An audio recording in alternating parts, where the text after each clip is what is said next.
What's up, everyone? Renfell here, and we are back with a new episode of Decoding Dune, the series where I read through the Dune Trilogy by Frank Herbert to get ourselves better prepared to understand the films that Denis is making and to better enjoy them as we watch this adaptation unfold. Obviously, the first film is covering elements from the first books, but they're also diving into Dune Messiah and the Children of Dune, so I figured we'd read the trilogy. I haven't read this, since I was, I don't know, late teenager, so it's been a very long time, but it's a great story. I love it. This is episode 8, covering chapter 8 of the first novel, Dune, by Frank Herbert. If you haven't watched the previous episodes, don't forget to check out the playlist. Links are down below. And of course, if you like what you hear today, don't forget to like, subscribe, and hit that bell icon so you never miss an update. Don't forget to support with memberships, super chats, and all those good things. Keeps me on the air full time. In the meantime, let's dive into Chapter 8 of Dune, which starts off with the Princess Irulan once again giving us a quote from A Child's History of Muad'Dib, and the refrain is Yueh, Yueh, Yueh. A million deaths were not enough for Yueh. And of course, they're referring to the doctor who we know is going to betray the family because it's already been explained to us in the previous chapter. We got a lot of insight into Dr. Yueh's headspace. This chapter is starting off with Lady Jessica um, entering a room where Dr. Yueh is standing with his back to her and his attention fixed towards something in the outside world. Oh, so there's this moment when she asks him where Paul is, and he's like, "Your son grew tired, Jessica.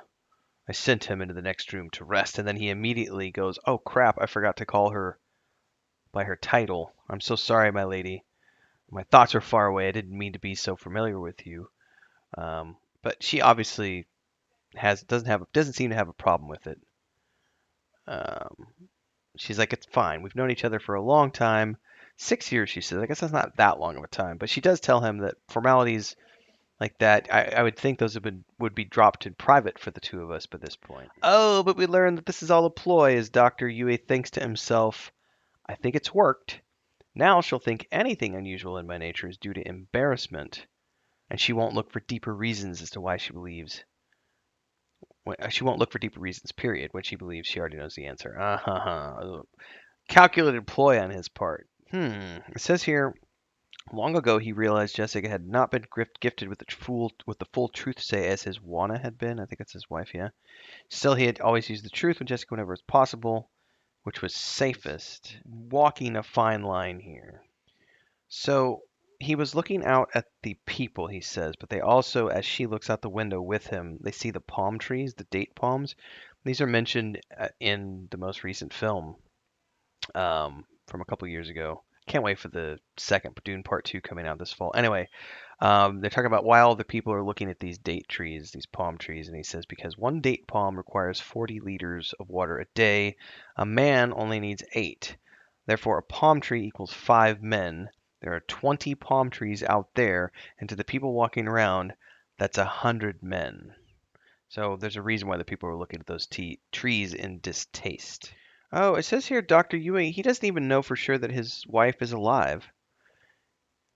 He's like, the ways of the Harkonnen cruelty were devious. Wana might not even be dead. He had to be certain. So he's doing all of this on a hope that he's going to be able to rescue his beloved. Oh, but he does think to himself, I have to do this. But I must stand before the Black Baron with this deed accomplished and take my one chance to strike him where he's weakest in his gloating moment. There's a discussion here as they're looking over Paul sleeping.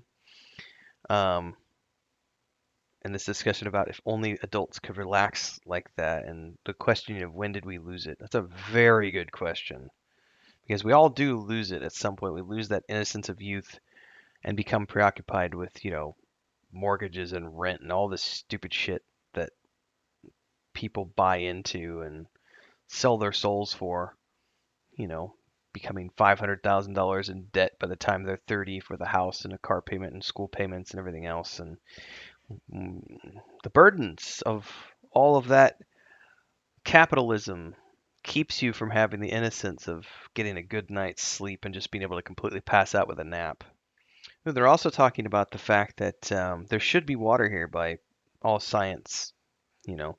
But it says here every time they drill a hole, it produces a trickle and then stops. And has no one ever been curious about this? Um, this obviously comes into play much later when they realize where all that water's going. She says, I suspect that something plugs the water. So there's this moment here when she reads Dr. Yueh a little bit and hears in his voice a vehemence for the Harkonnen.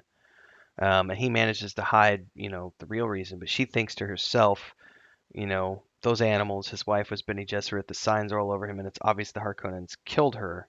Another victim bound to the Atreides by a thread of hate. And, she sees much, even though he tried to hide it from her. So he's telling her half-truths, though, to placate her and avoid suspicion. Commercial time, everyone. Huge shout out to the Guild Champions, who are our highest tiered membership here on YouTube. We've got Bubbleonia, Ancient Entity, Crazy's Relative, Remedy. Thanks so much for your support here on the channel. And of course, to all of our members who help keep me full time here on YouTube. Thanks so much for your support, for being here, for checking in. Don't forget to like, subscribe, hit that bell icon, super chat any live streams or premieres you see, super thanks any video uploads you see. Don't forget YouTube Shorts in that category as well. And hopefully, we'll see you in the next live stream. Don't forget the Discord. Links are down below. Let's get back to the video. This is kind of like the Aes Sedai stuff from the Wheel of Time, where they're constantly navigating ways to not tell the truth while also using truthful statements. Because they can't lie directly, but they can avoid telling the truth. So there's an interesting statement here. She's, as they're continuing to have their discussions, she's talking about how there's going to be, there's going to be fighting soon. There's going to be bloodshed, and talking about how the Harkonnens aren't going to rest until either they're dead or they've destroyed Duke Leto. Because while Leto has royal blood and he's a cousin to the throne, no matter how distant, the Harkonnens' titles came out of the pocketbook of the Choam industry group. So by money, and that's how they bought their way in with titles. But also, there's something here about how an Atreides in the past had a Harkonnen banished for cowardice at the Battle of Corran. So it's an old feud between the families.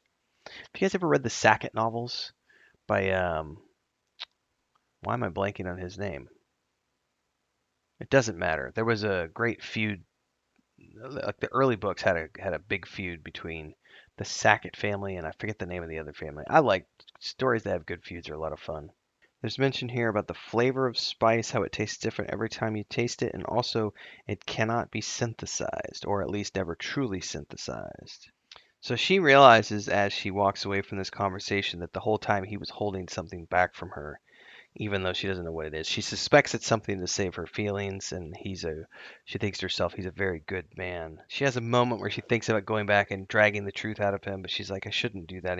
I need to place more trust in my friends, and unfortunately, Lady Jessica, trust is what leads to what's about to happen in the upcoming chapters. Food for thought. Anyway, everybody, hope you like this episode. Don't forget to like, subscribe, hit that bell icon so you never miss an update. Support in all the ways you can, like we talked about in the commercial part of the video. I'll see everyone next week. Until then, stay safe and happy reading.